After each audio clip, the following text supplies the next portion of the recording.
Gaming is also a link back. One of the reasons gaming is important is we often place the game we remember well, not the nonsense that we've all tried and forgotten about, but we place it in some sort of context with the people we were playing it with at the time, or when we owned a particular console or whatever, but it's a link to a point in time. It has a cultural reference in that sense.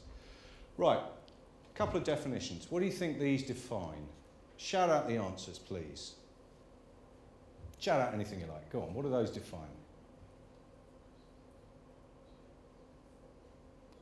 Process, pardon? Art. Art, exactly. But could they not be equally true of games, both of those statements?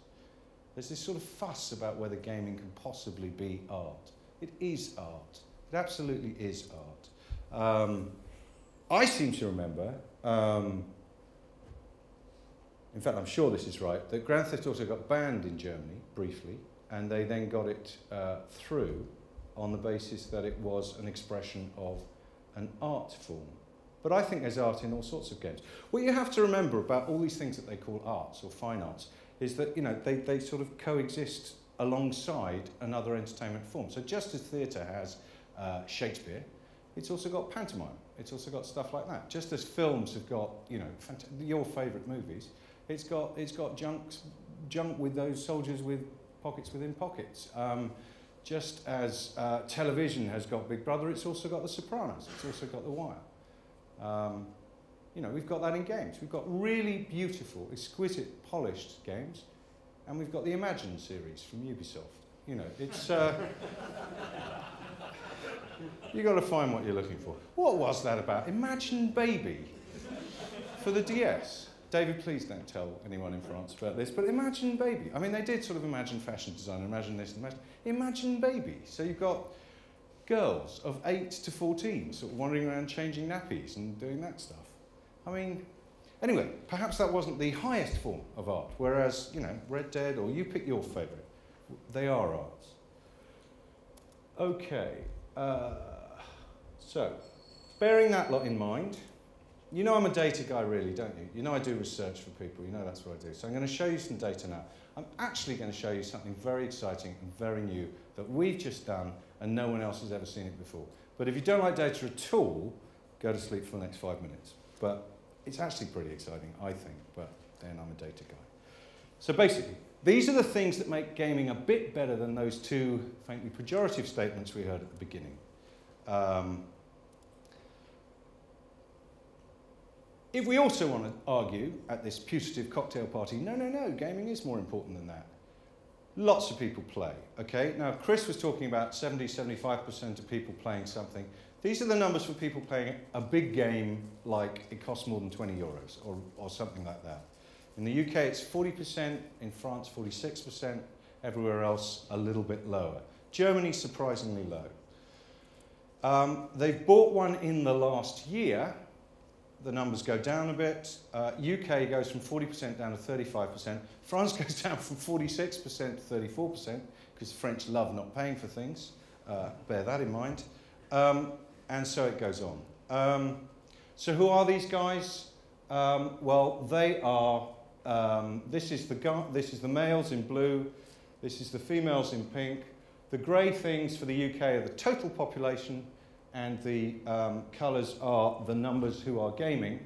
So our audience, 6 to 9, 10 to 14, 15 to 19 male, pretty much total saturation, okay? Everyone of that age in the UK is a gamer. Females, it drops off earlier. The 15 to 19s have dropped off, the 20 to 24s have dropped off. What's interesting about females is it goes back up again, 25 to 29. We'll talk some more about that in a minute. But basically, that's the pattern. All of the youth, increasing numbers of the older people, but not the same levels of saturation. The total being that 34% figure I gave you earlier. Sorry, those were players. That was the 40%. This is the 34% figure, active gamers, people who've actually bought something. How has that been growing recently? These are figures since 2003. Basically, it has just less than doubled in the UK. There are other territories in Europe where it has actually doubled. The thing about us is we were all gaming more earlier, further ago. We're a bigger gaming country than any other in Europe and have been for longer. How has that market expanded? Well, if you look at the expansion side, you'll see of late, since 2007, it's more women than men have been joining the market, okay? Others were already in there, but where's the growth come from? Female side. These go up and down because we collect two sets of figures, spring and autumn, and the autumn figures don't include Christmas. As you know, gaming, very, very Christmassy market. We do something called gamer commitment, which is really just a measure of how much you play and how much you buy. It's not whether you're a true, dyed-in-the-wool, proper hardcore gamer. It's just how much you play and how much you buy. If you were just playing Professor Layton games, you would score just as highly on here as you would if you were playing Grand Theft Auto. The committed gamers, which make up 14% of the UK market, are playing an hour a day or more and buying 3 or more games in the previous 3 months. Now, looking at what happens with those going forwards, in terms of market value, all you really need are the committeds and the magpies. Committeds play a lot and buy a lot, magpies just buy a lot. Always good for any market, but if you can get those two in, you've got practically 80% of the market. So, how has the market changed over the last 7 years? This is really important to get right. The committed have stayed about the same, except for spring 2007, sorry about this mess, spring 2007, when there was a sudden surge because there were loads of new consoles, so everyone started doing lots.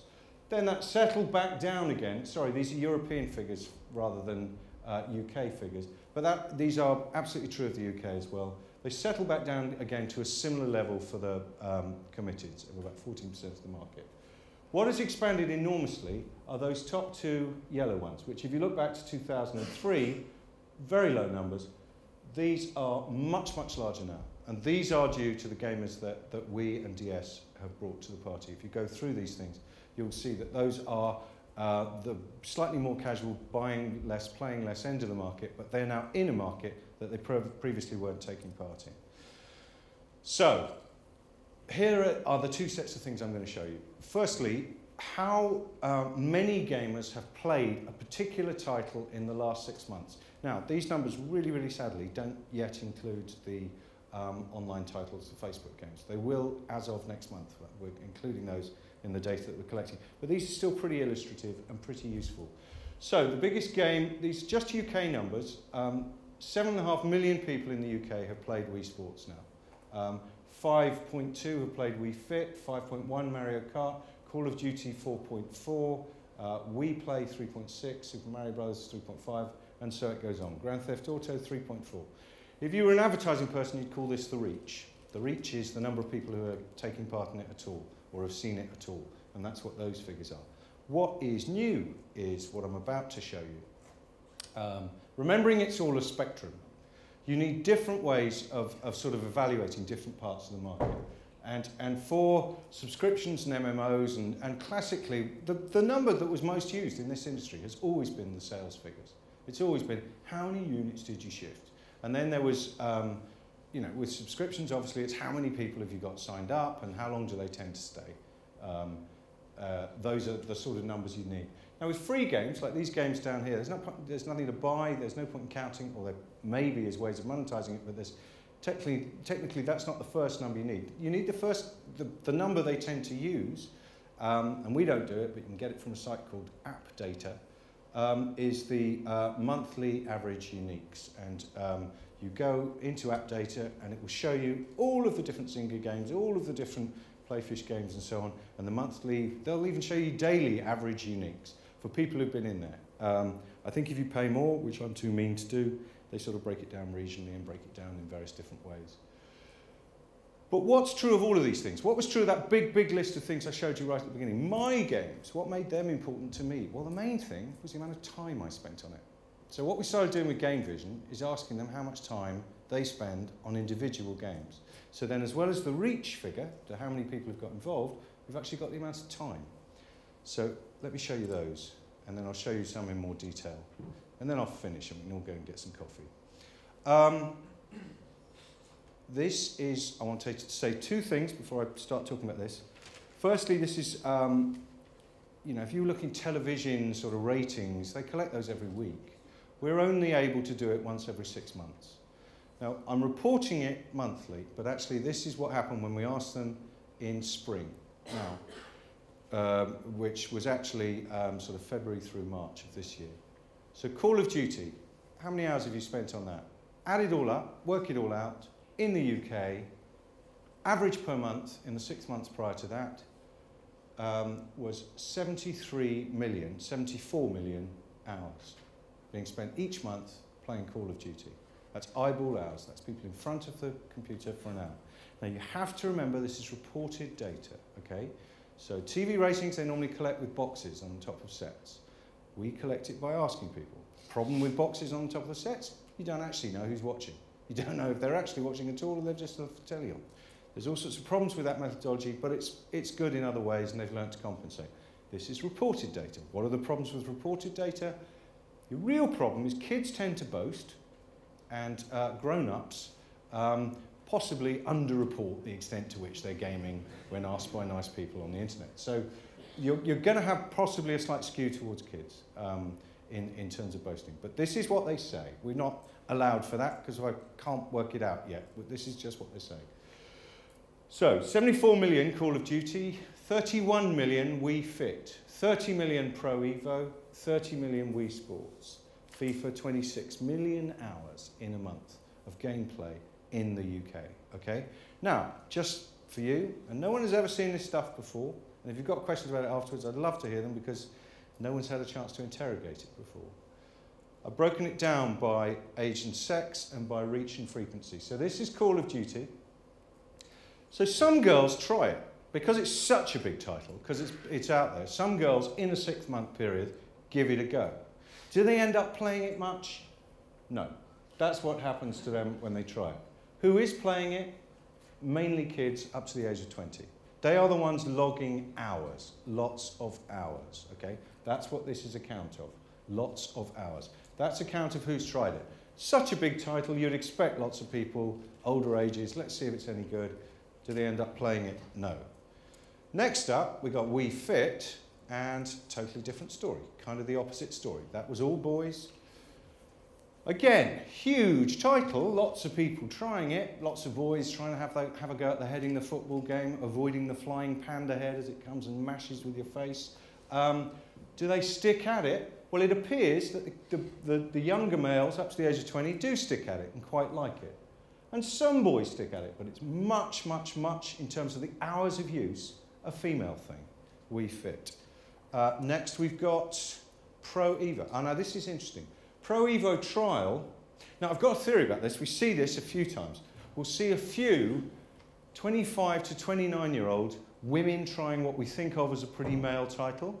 Here's the theory, okay? But I just made it up, so it may well be wrong. Boyfriend, girlfriend, just moved into a flat together.